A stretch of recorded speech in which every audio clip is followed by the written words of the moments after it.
Assalamualaikum warahmatullahi wabarakatuh. Perkenalkan, nama saya Panji Pratama Suardari dari Teknologi Rekayasa Otomasi Angkatan 2024 dengan NIM 3 NIM digit terakhir 020 dari kelas A. Jadi di sini saya akan menjelaskan dengan konsep dari sistem kontrol, yaitu dengan topik menjelajahi dunia sistem kontrol, menggali kekuatan PID. Oke. Kita akan menyelami fundamental atau dasar dari sistem kontrol ini dan secara khusus akan membahas sistem kontrol profesional derivatif atau PID yang revolusioner. Kita akan memahami bagaimana teknologi ini menjadi pilar otomasi modern dari industri hingga kehidupan sehari-hari yang ada di sekitar kita.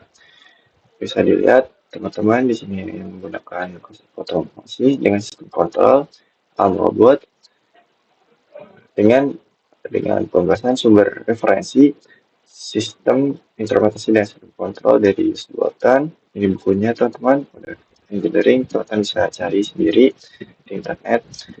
Lalu, kenapa sih kita belajar sistem kontrol ini? Kita bisa dilihat teman-teman dari sini, dari data di sini, industri kontrol sistem itu project marketnya itu setiap tahun akan tumbuh. Dilihat dari tahun 2022 itu sekitar memiliki 135 miliar US dollar di tahun 2022 itu sekitar kalau dirupiahkan sekitar 2011 triliun, pokoknya sekitar 2000 triliun rupiah. Lalu diperkirakan di tahun 2027 akan meningkat 167 miliar. Ya, oleh karena itu makanya kita perlu belajar sistem kontrol untuk bersaing di dunia modern saat ini. Oke.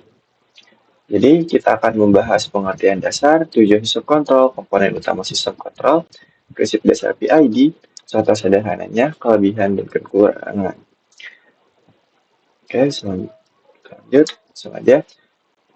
Fundamental pengetahuan sistem kontrol. Sistem kontrol adalah mekanisme dari atau arsitektur yang dirancang untuk mengatur, mengarahkan, atau mengelola perilaku suatu perangkat ya agar beroperasi sesuai tujuan yang kita inginkan.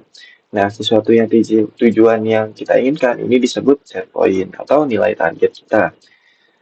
Nah, dalam proses konsep ini penting adanya feedback atau umpan balik, teman-teman. Yaitu pengembalian sebagai output ke input agar sistem dapat mengetahui perbedaan dengan target serta melakukan penyesuaian otomatis. Atau kita disebut closed loop. Ya. Dan sistem closed loop salah satu metode yang paling banyak digunakan untuk mengimplementasikan sistem kontrol adalah PID ini. Jadi controller, proportional integral derivative. Oke. Nah, tujuannya kita balik lagi kenapa sih kita belajar ini? Kenapa sistem kontrol itu dibutuhkan? Nah, ini pertama nih untuk menjaga kestabilan, mengurangi error, menjaga kestabilan. Jadi kita ingin menjaga kestabilan dari apa? Misalkan kita stabilkan dari suhu. Nah, berarti otomatis suhu yang kita jaga itu tuh harus benar-benar stabil, tidak boleh kurang dan tidak boleh lebih. Dan itu kita akan menggunakan yang namanya set point. Seperti itu. Atau mengurangi kesalahan atau error yang ada ini atau bisa kita lihat disturb bug itu kayak gangguan gitu teman-teman. Terus meningkatkan efisiensi. Nah, di sini juga meningkatkan efisiensi. Jadi misalkan kita pada pakai sistem kontrol, jadi kita tidak perlu mengawasi seperti itu, mengawasi terus menerus atau mengontrol terus menerus karena sudah ada controllernya, ada yang mengontrol, ada yang memindai, mental seperti itu teman-teman, menjaga keamanan juga. Nah, di sini jika suatu perangkat dapat bekerja sesuai dengan target yang telah ditentukan secara konsisten dan aman. Kontrol menjadi penting karena tanpa pengaturan sistem tidak bisa bekerja secara stabil, boros energi, bahkan berbahaya. Nah, kita ambil contoh di kehidupan sehari-hari kita bisa lihat pada termostat yang digunakan pada pengatur suhu ruangan yang akan mendeteksi suhu aktual. Jadi seperti ini yang seperti ini ya teman-teman. Ini jadi kita bagaimana sih termostat ini tuh mengatur pada suhu 19 derajat di ruangan itu teman-teman. Nah, sebelum mempelajari itu, kita perlu tahu dulu nih komponen sistem kontrol. Teman. Kan tadi saya sudah bahas set point. Kita ulangi lagi ya, kita bahas set point merupakan target atau kondisi ideal yang kita ingin capai dalam sistem. Sekarang tadi pada AC atau termostat, suhu set point itu ditetapkan tadi kan 19 derajat atau 25 derajat Celcius. Ini agar ruangan terasa nyaman. Terpakai. Terus ada sensor. Nah, sensor ini akan membaca kondisi aktual dari sistem, dia akan membaca, lalu mengirimkan data itu ke controller, teman-teman. Dia akan dikirim ke controller. Nah, dari controller ini, saya dari sinyalnya ini, controller akan mengolah data nih, controller akan mengolah, membandingkan pembacaan dengan set point. Jadi rumusnya error itu set point dengan point variabel, teman-teman. Kita menghitung errornya berapa. Nah, setelah didapat, controller akan menyuruh atau mengeksekusi atau memerintahkan aktuator untuk mengubah kondisi sistem agar mendekati set point. Aktuator di sini macam-macam ya teman-teman. Bisa aja dia bentuknya motor atau kompresor atau apapun teman-teman yang menjalankan atau valve mungkin teman-teman bisa juga. Jadi yang pokoknya aktuator itu yang menugaskan mengendalikan gitu kembali. Maksud saya mengeksekusi perintah dari controllernya itu. Lanjut, nah kita akan membahas PID-nya nih. Jadi PID itu jadi dari ada 3, P itu profesional, jadi menyediakan respon cepat berdasarkan kesalahan saat ini.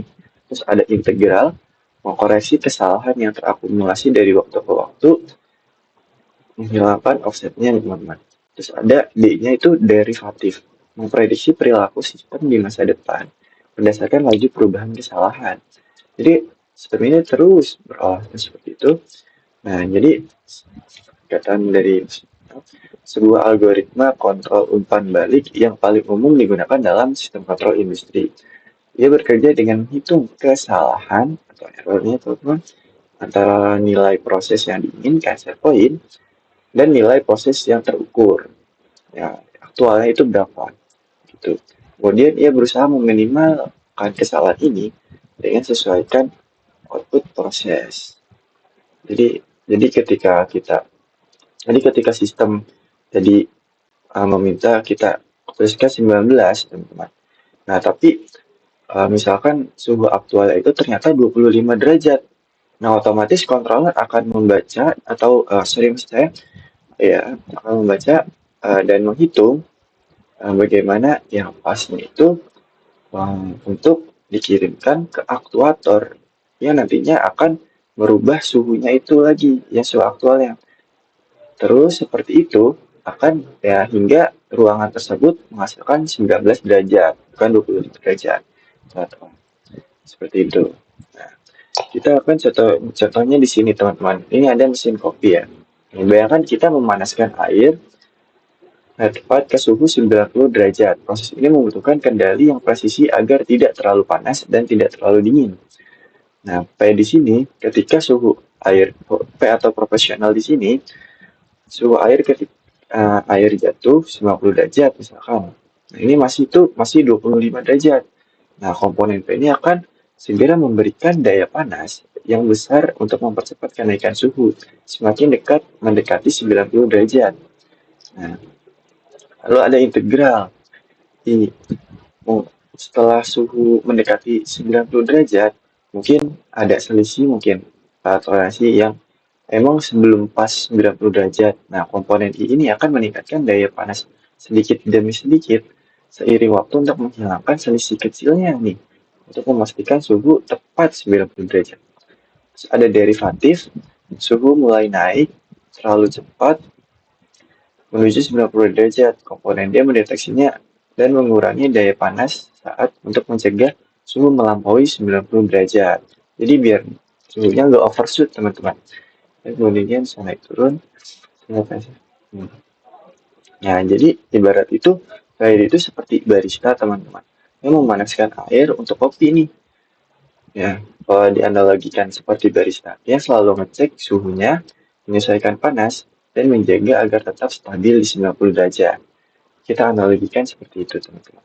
Nah, di sini kan ada set pointnya di 91. Nanti sistemnya sini ada sensor dan aktuatornya yang akan menjalankan sistem tadi menjadi airnya itu mengenai air sebagai 91 ini. Gitu, teman-teman. Nah, contoh penerapan sistem kontrol PID di berbagai industri. Nah, ini ada yang pertama nih pengontrol suhu oven. Nah, ini menjaga suhunya konstan dan memastikan kualitas produknya seperti dalam pembuatan keramik atau pengolahan makanan, teman-teman. Di sini pengolahan makanan, jadi suhunya di dalam sini itu ada sensornya yang mengatur aktual seperti itu. Terus ada pengaturan kecepatan motor DC, teman-teman nih. Motor DC baja ya. Menggunakan di robotika conveyor juga, teman-teman, memastikan kecepatan stabil dan presisi karena kan itu membutuhkan kepresisian ya teman-teman biasanya kalau misalkan diatur. Terus ada ini otomasi proses kimia. Nah, ini penting juga di sistem kontrol untuk menggunakan proses kimia atau di industri pengolahan, teman-teman, karena mengontrol parameter vital nih berupa tekanan, aliran, pH atau level cairan dalam reaktor, menjaga reaksi tetap optimal dan aman. Jadi kayak misalkan di limbahnya itu di tabung-tabungnya seperti ini, itu diatur kayak volume cairannya atau alirannya itu berapanya teman-teman. Seperti itu. Karena itu penting nih sistem kontrol buat kita pelajari. Nah, siapa sih kelebihan sistem kontrol PID ini? Nah, yang pertama ini fleksibilitas dan efektivitas. Nah, sangat efektif nih diterapkan di berbagai aplikasi dari proses sederhana hingga kompleks. Nah, karena hampir semua industri pasti menggunakan sistem kontrol, teman-teman. Nah, lalu responnya yang kedua respon cepat dan akurat. Nah, ini juga tapi balik lagi teman-teman tergantung controller dan sensor yang digunakan masing-masing aktuator yang seperti itu, seperti yang sudah saya jelaskan dalam komponen tadi, komponen sistem kontrol. Lalu ada stabilitasnya unggul, nih, mengurangi overshoot dan oscillasi menghasilkan sistem yang lebih stabil dan mulus. Nah, ini mudah disetel parameter PID dapat disesuaikan untuk pengembangan kinerja sesuai dengan karakteristik proses yang berbeda. Nah, ya yang tadi ada kekurangan, pasti ada maksud saya yang sebelumnya ada kelebihan, nah pasti ada kekurangan. Nah, kekurangan ini butuh kebutuhan tuning presisi yang tinggi. Nah, ini butuh presisi nih. Ini susah yang kita untuk dapatkan. Untuk menyiapin harus disetel dengan yang sangat tepat nih. Proses tuning ini biasanya tuh rumit teman-teman, memakan waktu dan apalagi sistem yang kompleks. Waktu pasti juga biayanya juga kompleks teman-teman. Terus nah ini sensitivitas terhadap noise. Jadi noise-nya pengukuran yang disebut output berfluktuasi secara tidak diinginkan. Jadi naik turun nih teman-teman. Jadi itu yang memungkinkan sinyalnya terbaca tidak baik teman-teman. Jadi nanti aktuatornya atau kontrolernya membaca tuh tidak baik. Nah, tidak bisa dibaca dengan baik. Sehingga tidak dapat menghasilkan set point yang kita inginkan. Nah, penggunaan linear PID juga ini tidak dikasihkan untuk linear untuk dimiliki sangat linear atau waktu yang tunda yang signifikan. Terus ada integral win-out ketika aktuator mencapai batas saturasi, misalkan katup terbuka penuh atau tertutup penuh. Ini maksudnya ini sistem open loop atau sistem closed loop. Sementara kesalahan masih ada, komponen integral akan terus mengakumulasi kesalahan. Menyebabkan win up. Kita menyebutnya win up ya teman-teman. Ini bisa mengakibatkan overshoot besar atau respon yang lambat saat sistem kembali ke rentang operasi normal. Oke, selanjut. Nah, strategi untuk mengatasi kekurangan PID-nya yang tadi teman-teman. Tuning dan tuning otomatis dan adaptif yang tadi misalkannya. Menggunakan algoritma yang cerdas secara otomatis menentukan dan menyesuaikan parameter PID secara real time, mengurangi ketergantungan pada tuning manual. Jadi nggak ada tuh tuning-tuning manual ya teman-teman. Kita pakai otomatis. Ya, secara perkembangan zaman sudah semakin canggih. Kita gunakan AI. Jadi kita gunakan AI teman-teman. Lalu di sini ada penggunaan filter and anti wind up. Menentukan filter pada sinyal input untuk mengurangi efek noise pada komponen D dan mengimplementasikan teknik anti wind up pada komponen I integralnya tadi ya maksudnya. Jika ada kombinasi dengan kontrol lanjut untuk sistem sangat linear, PID sering dikondisikan dengan metode kontrol lain dengan nih ya kontrol lain ya teman-teman. Bisa dibaca nih yang akan kita pelajari mungkin next pertemuan ya. Nah, kesimpulannya teman-teman dari PID ini, sistem kontrol PID adalah algoritma kontrol paling fundamental, paling dasar yang banyak digunakan berbagai sektor industri, dari manufaktur hingga otomotif. Meskipun memiliki beberapa kekurangan, dengan pemahaman yang mendalam tentang prinsip kerjanya dan teknik tuning yang tepat, PID jadi solusi yang sangat efektif dan andal untuk meningkatkan efisiensi, akurasi, dan stabilitas proses. Itu teman-teman. Jadi apa yang ada di sekitar kita itu sebenarnya bisa dijelaskan dengan sistem kontrol ini teman-teman. Seperti misalkan rice cooker, kenapa kok dia bisa membaca uh, nasi itu bisa matang, bisa dia membaca nasi itu matang. Terus kulkas teman-teman seperti itu. Dan suhu termostat tadi ya teman-teman yang ada di ruangan. Nah, seiring perkembangan teknologi inovasi pada sistem PID, ini akan terus memperkuat perannya dalam membentuk masa depan otomasi global. Nah, makanya itu kita perlu banget nih tahu dengan sistem kontrol ini. Kita perlu atau wajib lah sebagai engineering, controller, atau otomasi untuk memahami sistem kontrol ini. Oke, terima kasih. Sekian aja dari presentasi dari saya.